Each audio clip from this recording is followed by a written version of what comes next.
seguida ao nosso senador Girão para que formule suas indagações pelo mesmo tempo. Vamos procurar, senador, respeitar esse tempo, porque eu volto a dizer, por respeito aos nossos colegas que ficaram aqui na quinta-feira e muitos sacrificaram, inclusive, suas agendas no interior do Brasil, inclusive o nosso Cajuru aqui vai fazer um procedimento cirúrgico ainda hoje à tarde, não é isso, senador? Então, muito claro, bem. presidente, então, o que eu queria lhe pedir, apenas lhe cumprimentando já pela condução, obrigado, é a equiparação do tempo. Mesmo tempo que o senador Sérgio Moro teve, como autor, eu também gostaria de ter, e eu peço... Somos todos senadores aqui do mesmo tamanho. Já cumprimentando também o novo ministro Volney Queiroz, eu quero também pedir que ele seja conciso, de forma objetiva nas respostas, porque não vai consumir o tempo. Essa estratégia a gente já conhece aqui em outras CPIs, em outras situações. Então eu queria, em primeiro lugar, dizer que o Brasil quer saber a verdade. Os brasileiros foram roubados. Pessoas que trabalharam a vida inteira e mais para ter uma velhice digna. Pessoas que estão trabalhando, porque foram roubados. Tantos que já recebem a aposentadoria, os que têm direito à pensão, mas os que estão contribuindo para ter daqui a pouco. Então esse caso é o mais cruel. A gente já viu mensalão, petrolão, né, como diz o atual vice-presidente, mas na época ele dizia, essa turma quer voltar à cena do crime. E nós estamos vendo aí algo que pode ser muito maior. Já se estima que junto com os descontos e com o escândalo dos pensionistas, já possa chegar a mais de 100 bi esse estrago feito, que exponencialmente aconteceu nesse governo. E eu sou favorável que se investigue todos os governos. Eu acho que nós temos o dever de fazer essa CPMI, assinei e espero que na próxima semana o presidente dessa casa, que estava viajando com Lula e deu uma esfriada a esse assunto nessa semana, que a gente possa colocar em votação. Mas eu quero perguntar uma coisa para o senhor. O senador Sérgio Moro foi aqui, de uma certa forma, questionado pelo senhor, que veio aqui para responder. E no governo que ele fazia parte, governo anterior, houve aqui um projeto de lei de conversão número 11 de 2019 para endurecer. Foi uma medida do governo anterior para endurecer exatamente o controle, a fiscalização para evitar fraudes. E eu não sei se o senhor tem conhecimento da votação. A votação foi 55-12 para endurecer. Os 12 a população vai atrás para ver quem foi que votou contra. Muitos estão nessa sala, inclusive. Importante que a verdade venha à tona, porque a coisa parece que lá de trás já existia má vontade por controle, para fiscalização disso. Eu quero dizer também o seguinte,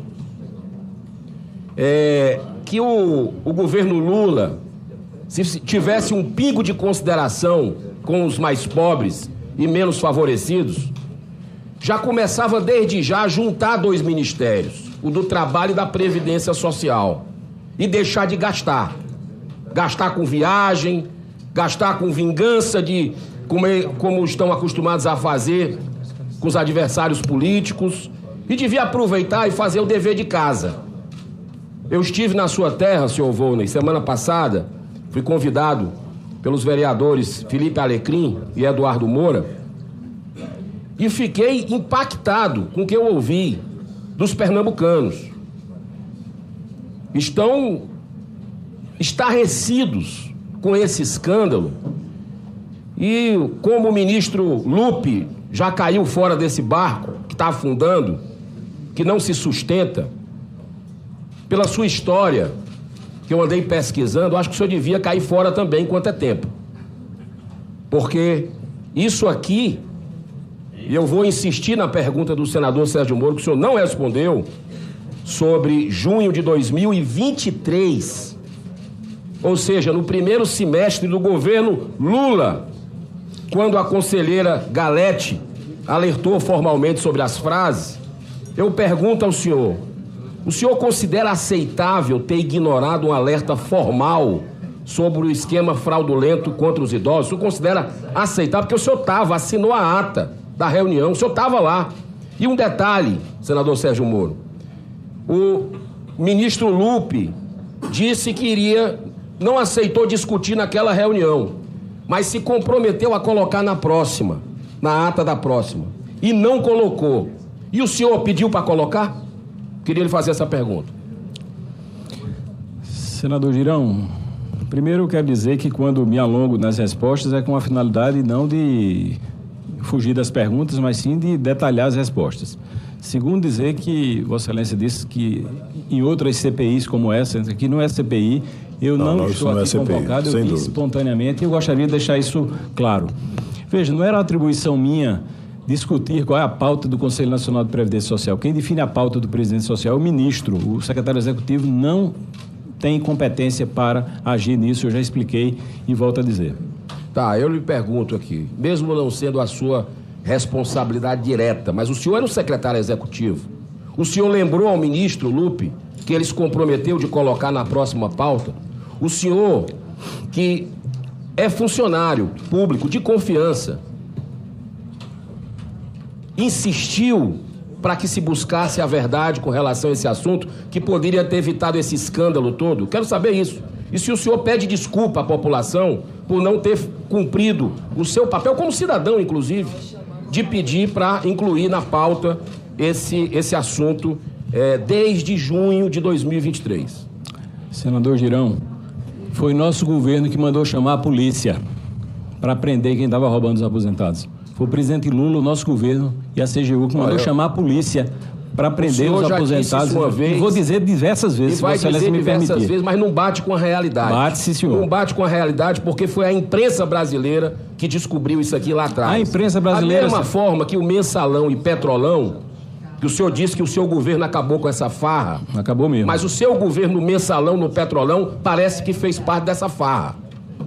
Então a gente está numa situação aqui que eu quero voltar à CONTAG. Em julho de 2023, ou seja, um mês depois do alerta de fraude dado pela conselheira, que ficou na gaveta, apenas um mês após a alerta, o senhor se reuniu oficialmente com a CONTAG, uma das principais entidades investigadas por aplicar descontos fraudulentos aos beneficiários do INSS. À época, a entidade era presidida por Aristides Veras, irmão do deputado Carlos Veras, do PT de Pernambuco, cuja base política está diretamente ligada à ANTAG. Aliás, eu não vi um pio do deputado depois desse escândalo. Manifestação eu não vi, eu não sei se o senhor viu, mas eu não vi a manifestação. Está caladinho da Silva. Eu pergunto para o senhor consultou os antecedentes dessa entidade antes da reunião? Por que manteve um diálogo institucional com investigados mesmo após esse alerta formal? O senhor reconhece essa omissão? Como justifica a manutenção de repasses públicos a essas entidades diante de tantos indícios e vínculos políticos? Senador, eu recebi a CONTAG como recebo qualquer outra associação. A CONTAG tem um trabalho no Brasil inteiro, na agricultura familiar, quem conhece sabe, e eles foram levar um convite para um encontro da terra, algo assim. Foi apenas uma visita de cortesia.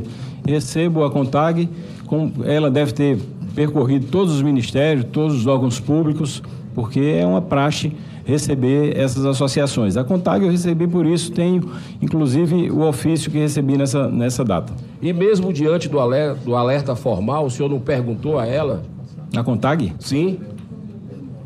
Perguntar à CONTAG? Sim, perguntar. Não havia essa investigação, senador. O senhor recebeu a CONTAG durante o período. Que período, senador? Durante o período, que já tinha um alerta de 2023. Não tem alerta, tem uma solicitação da Tônia Galete pedindo para demonstrar o crescimento da curva. Esses dados que Vossa Excelência soube, que eu soube, que a imprensa soube, que o Brasil soube, só vieram à tona depois da deflagração da operação em 2022, quando nós mandamos chamar a Polícia Federal, de 25, para chamar a Polícia Federal e acabar com essa farra, como de fato acabamos. É importante a gente lembrar aqui que quem revelou para o Brasil esse escândalo foi a mídia brasileira. A mídia brasileira foi que revelou lá atrás. Então, agora, os senhores sabiam. Se revelou lá atrás... Desde 2023, os senhores sabiam. Senador, me permita. Se revelou lá atrás, revelou ali em 2020, como o Fantástico mostrou ontem, do Jornal Nacional. O Jornal Nacional demonstrou ontem que estava na imprensa uma denúncia formal à Polícia Federal. A Polícia Federal investigou e arquivou. Então, se for para considerar o que a imprensa falava, vamos ter que começar a responsabilizar o que aconteceu para trás. Eu só quero dizer a Vossa Excelência que eu, muito francamente, posso lhe dizer, o meu intuito, quando assumi o Ministério, eu tanto vim de bom grado e vim bem intencionado e a convite para compor e para ser ouvido nessa comissão, da mesma forma eu aceitei a convocação e o chamado do presidente Lula para ser ministro da Previdência nessas circunstâncias. E já disse no começo, não estou deslumbrado por ser ministro de Estado numa situação dessa. Eu tenho consciência da tarefa... O senhor é cota pessoal do presidente Lula? Ou é o PDT que... Não, todas as indicações de ministro são indicações que o presidente Lula faz. Mas eu quero dizer que eu assumi esse cargo de ministro consciente da responsabilidade da tarefa que me impõe, da serenidade com a qual tenho que me portar como ministro de Estado. E quero virar a página desse fato, ressarcir os aposentados, buscar os culpados e fazer com que nenhum aposentado ou pensionista seja prejudicado. Essa foi a determinação do presidente Lula. Deixa eu fazer outra pergunta sobre tráfico de influência para o senhor. Pois não. Em 2 de dezembro de 2024, o Centro de Estudo dos Benefícios dos Aposentados e Pensionistas, CEPAB, acertou a contratação do escritório do advogado Henrique Lewandowski e de outras 2 bancas de advocacia com o objetivo de representar institucionalmente a associação, junto a vários órgãos federais, de forma a assegurar a manutenção do acordo de cooperação técnica, que é o convênio com o INSS, que permite os descontos de mensalidade associativa de aposentados e pensionistas. Eu pergunto para o senhor, essa entidade, ela é alvo da PF, todo mundo já viu, por fraude no INSS. O senhor já se reuniu oficialmente com a CEPAB? Não tenho lembrança de ter me reunido com eles. Com a Contag eu me reuni, tem inclusive nas minhas redes sociais. Com esse organismo não tenho lembrança de ter me reunido. Tá. E como secretário executivo e hoje como ministro da pasta, o senhor recebeu algum contato de Henrique Lewandowski ou de sua banca de advocacia? Não conheço. Como se dá essa conduta de representação institucional em face dos órgãos públicos, órgãos políticos? A minha? Sim. Ou a dele? Não, como é que é essa conduta dentro do Ministério?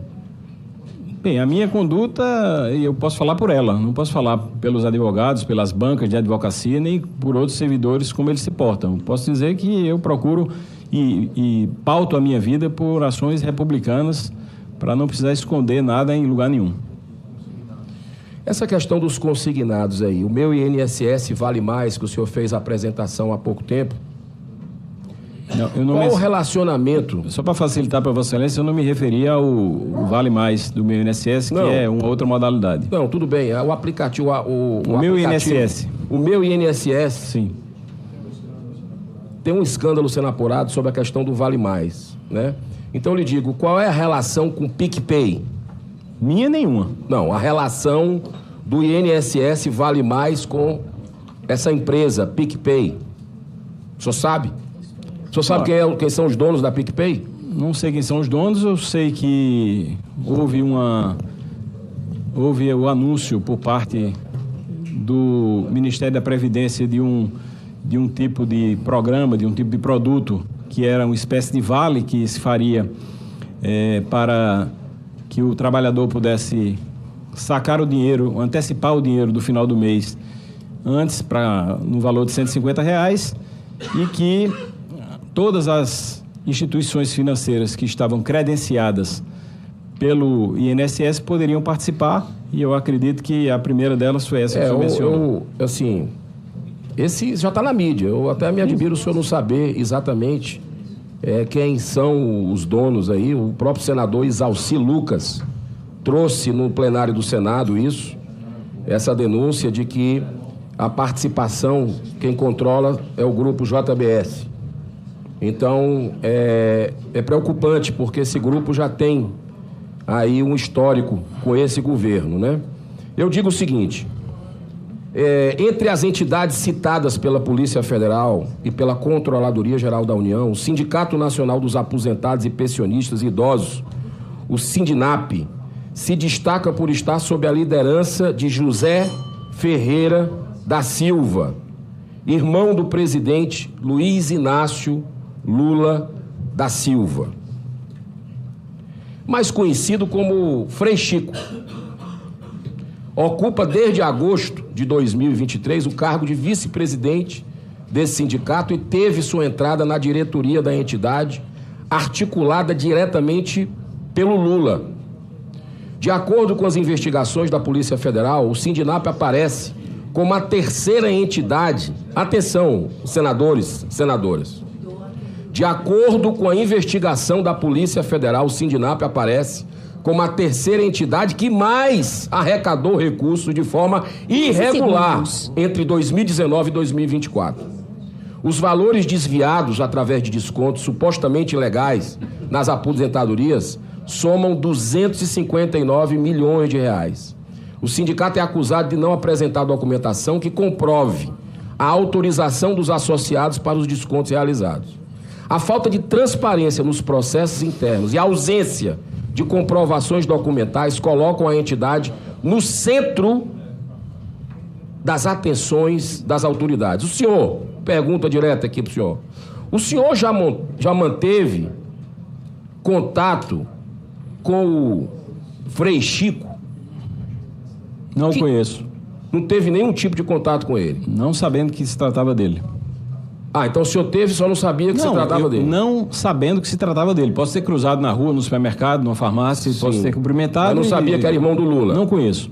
Tá. Mesmo com essa suspeita de 259 milhões de reais da AGU, a AGU não teve a coragem de pedir o bloqueio de bens. Agora, mesmo diante desse escândalo, a AGU não teve a coragem de pedir o bloqueio de bens dessa entidade. Imagino que tenha sido por ter o irmão do Lula nos quadros. O senhor pedirá à Advocacia Geral da União que intensifique as investigações sobre essa associação? Senador Girão, eu vou dizer de novo, embora Vossa Excelência não goste, foi o nosso governo que mandou chamar a polícia para prender quem está fraudando os aposentados, quem está roubando o INSS. Quando a CGU deflagrou essa operação, a CGU sabia todas as associações que estavam envolvidas, no entanto, não deixou de deflagrar a operação. O presidente Lula já determinou que doa em quem doer. Essa investigação vai até o fim para buscar responsabilizar todos aqueles que estão envolvidos nas fraudes e buscar deles os recursos para o ressarcimento. É uma determinação do presidente da República para todo o governo. Determinação expressa. Não vai ter proteção para ninguém, não vai fazer diferença. E por que o senhor acha que a AGU não teve um comportamento diferente com essa entidade que o Frei Chico, irmão do Lula, está à frente? Senador, eu não tenho procuração da AGU aqui para falar sobre seus... Não, nesse caso é da AGU. Eu não tenho procuração da AGU para defendê-los nem para falar dos processos, mas me parece que a AGU age de acordo com questões objetivas. E eu imagino que... E resolveu poupar o irmão do Lula. As investigações estão em curso, estão começando agora. Vamos... Deixa eu falar uma coisa para o senhor. As fraudes, eu estou caminhando para o final, tá, presidente? As fraudes se intensificaram de forma inédita entre 2019 e 2024. Em 2019, com 27 mil reclamações sobre descontos indevidos no meu INSS, 4 associações foram suspensas em 20 dias. Os convênios foram cancelados e 57 milhões de reais foram devolvidos aos beneficiários. Tudo isso sem a necessidade da ação da CGU da Polícia Federal. O governo anterior, o governo Bolsonaro, tomou a iniciativa de partir para cima, de resolver aqui, de endurecer essa questão. Agora eu pergunto para o senhor, já no atual governo, o número de reclamações explodiu no seu governo, no governo que o senhor tem orgulho de dizer, no meu governo. O número de reclamações explodiu para mais de 470 mil. Olha só, de 27 mil do governo anterior, passou para 470 mil o número de reclamações. Mesmo assim, o Ministério da Previdência ignorou alertas formais de conselheiros, auditorias da CGU e investigações da Polícia Federal, mantendo os convênios ativos com as entidades suspeitas. Eu pergunto para o senhor se considera isento, totalmente isento, de responsabilidade por essa omissão? Senador, é importante dizer que esses dados só foram tornados públicos a partir da deflagração da operação. Ninguém conhecia anteriormente o tamanho, a monta dessas fraudes. Portanto, isso só se tornou público depois da operação. Aquela velha história, a gente não sabia de nada, né? Antes disso, nós recebíamos as informações do INSS. O INSS é um organismo que tem autonomia, ele tem corregedoria, ele tem sistema de controle interno. Nós recebíamos as informações que eram repassadas, inclusive eram essas as informações que nós respondíamos os requerimentos de informação dessa Casa e da Câmara dos Deputados, com base nas informações que eram repassadas pelo INSS. Não chamou sua atenção, então, de 27 mil, não, aumentar a quantidade aqui? Porque esses números não estavam colocados, nós não recebíamos esses números. Para Vossa Excelência ter uma ideia, houve uma auditoria no próprio INSS, em 2024, uma auditoria que identificou muita coisa, muita falha, muita ação e omissão. Muitas coisas foram identificadas nessa auditoria do INSS e ela só chegou ao meu conhecimento, essa auditoria, os resultados e o relatório dela, após a deflagração da operação em abril de 2025. Eu mesmo só soube dela quando o ministro Carlos Lupe, o ex-ministro Carlos Lupe,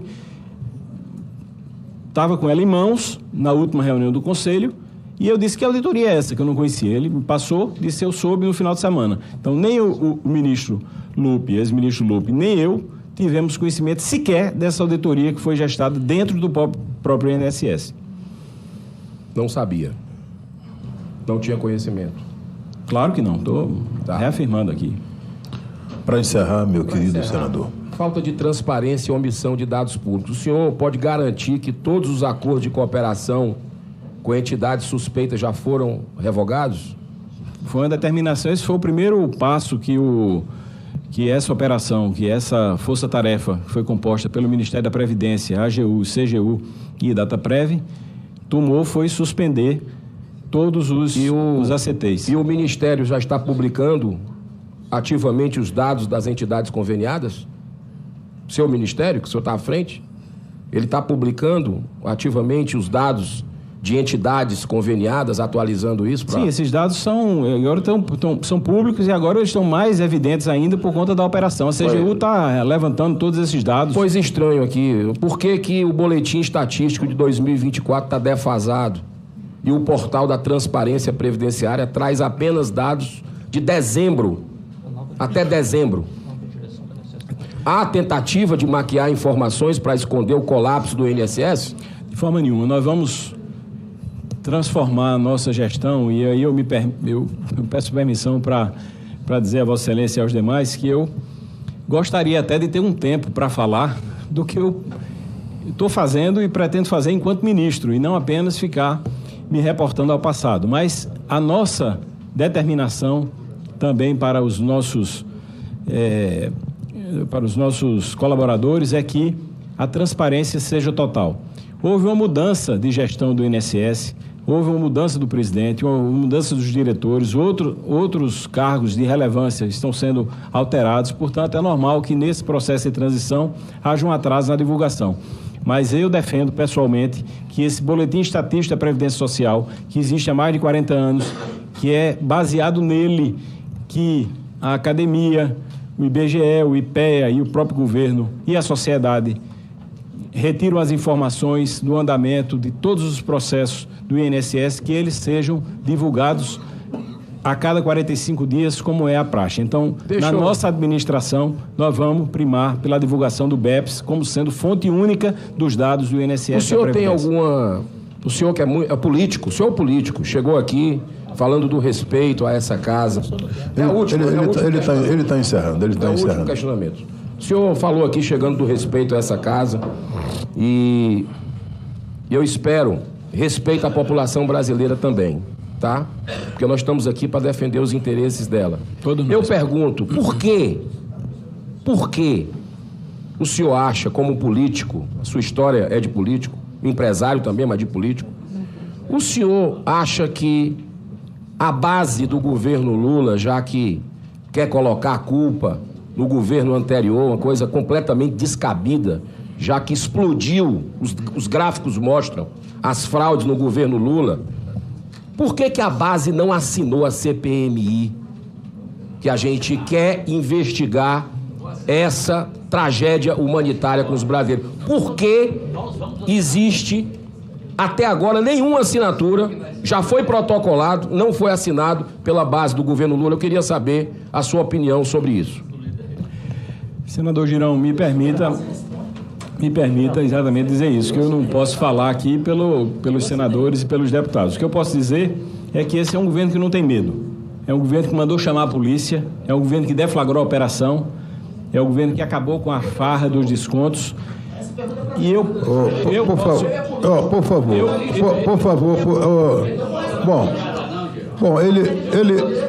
Ele como disse que não tem condição de responder. E eu estou ouvindo umas conversas paralelas que tem inclusive o líder do governo que vai responder aqui. Vai chegar a hora vamos. Ele já é antigo nessa casa. Por favor. Fazendo 32 anos. Senador Girão, encerrou? Já de... Muito obrigado. Depois, na Senador Randolph, por favor. Presidente,